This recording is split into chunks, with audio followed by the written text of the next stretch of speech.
जय श्री राम। माननीय सदस्य श्री रामवीर सिंह जी।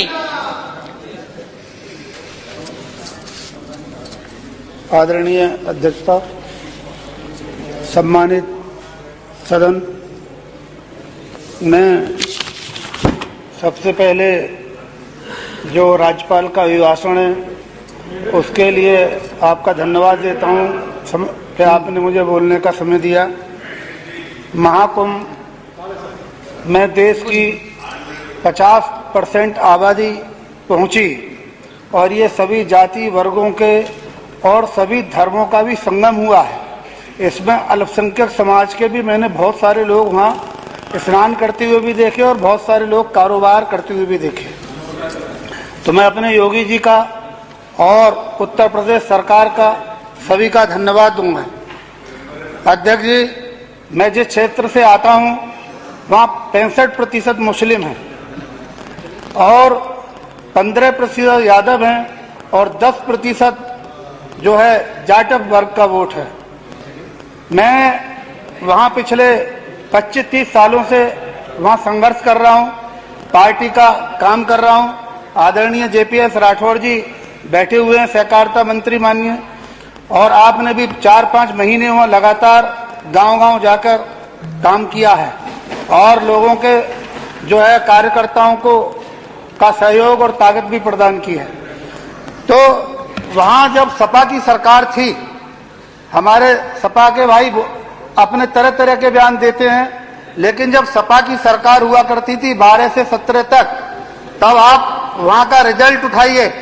वहाँ जो भी सपा के विधायक थे, उनके कार्यकर्ता थे, नेता थे, वहाँ सपा के लोग ही उन अल्पसंख्यक की जिनकी ये वकालत करते हैं, उन पे 1600 से 1800 2000 मुकदमे लिखवाते थे और वो जो है पूरे क्षेत्र में त्राहिमाम हो गया था। उनकी जमीनें कब जाते थे, वो इन्हें वोट भी देते थे, नोट भी देते थे और फिर ये उनकी संपत्तियों पर चोट भी करते थे।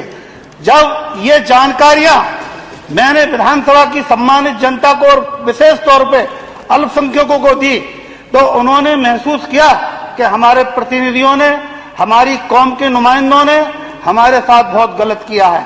थानों में मुकदमे लिखवाए जाते थे, हजारों लोग उम्र कैद की सजाएं काट रहे हैं और जब ये योगी जी की सरकार आई, आप उस समय से अब तक का रिजल्ट देखेंगे तो जहां 2000 मुकदमे लिखवाए जाते थे हर साल, अब 400, 350, 425 मुकदमों पे थाना कुनरकी, मैनाठेर, मुंडा पांडे का रिजल्ट उठाइए आप, तो आप 400 से ज्यादा मुकदमे आज प्रतिवर्ष नहीं लिखाए जाते।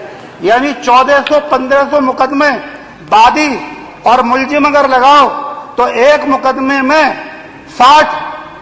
10 बादी, एक व्यक्ति के पास 10 लोग बादी के और मुलजिम के पास 5 लोग, एक मुकदमे में 5 मुलजिम, तो 50 और 10 60 लोग एक मुकदमे में परेशान हुए और 1500 मुकदमों में कितने हुए, इसका अंदाजा लगा लीजिए।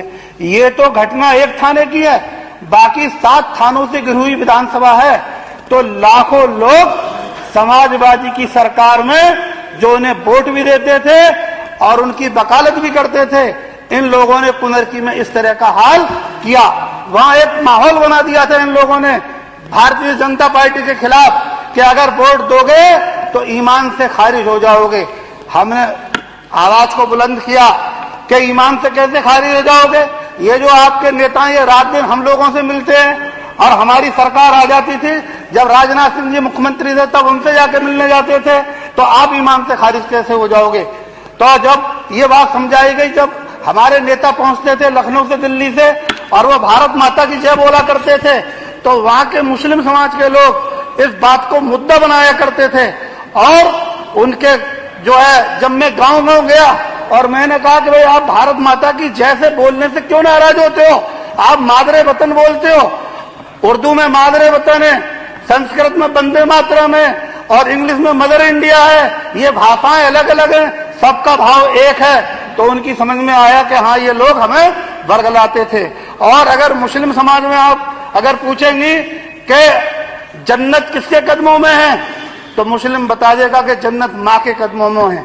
तो मैं कहता था कि भाई माँ के कदमों में जन्नत क्यों है, तो इसका वो कोई उत्तर नहीं था। लेकिन जब मैं उनसे कहता था कि माँ के कदमों में जन्नत इसलिए है कि वो हमें 9 महीने गर्भ में रखती है, प्रसव पीड़ा के बाद पैदा करती है और खुद गीले में सोती है, हमें सूखे में सुलाती है, खुद भूखा रहती है और हमें खाना खिलाती है, इसीलिए माँ के कदमों में जन्नत होती है।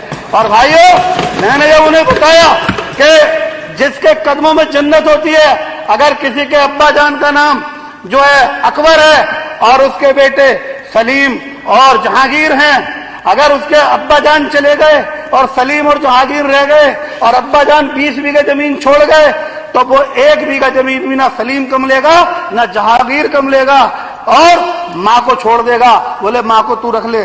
जिसके कदमों में जन्नत है उसे छोड़ने तैयार है, लेकिन भूमि के भूखंड को 1 बीघा भी कम लेने को तैयार नहीं है। तो मैंने उन्हें बताया कि ये जो भूमि है ये हमारी सभी गंदगियों को, शरीर की गंदगियों को जमीन के अंदर जाती है और उसके बाद अच्छे वृक्ष, अच्छे फल, अच्छा अनाज हमें देती है। ये माँ की भी माँ है, क्योंकि आप माँ को छोड़ने तैयार हो लेकिन भूमि को छोड़ने तैयार नहीं हो। इसका मतलब ये हमारी माँ की भी माँ है। इसलिए जो भारत का भूखंड है यही भारत माँ है। तो वहां के जो देशभक्त, जो राष्ट्रभक्त मुस्लिम थे, उन्होंने भारत माँ जिंदाबाद करना शुरू कर दिया, भारत माँ की जय बोलना शुरू कर दिया।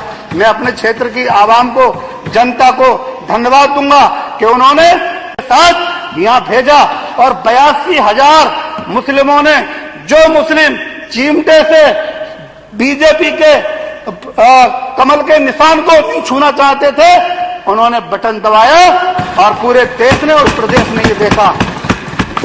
मैं कहना चाहता हूं आपसे, आज हमने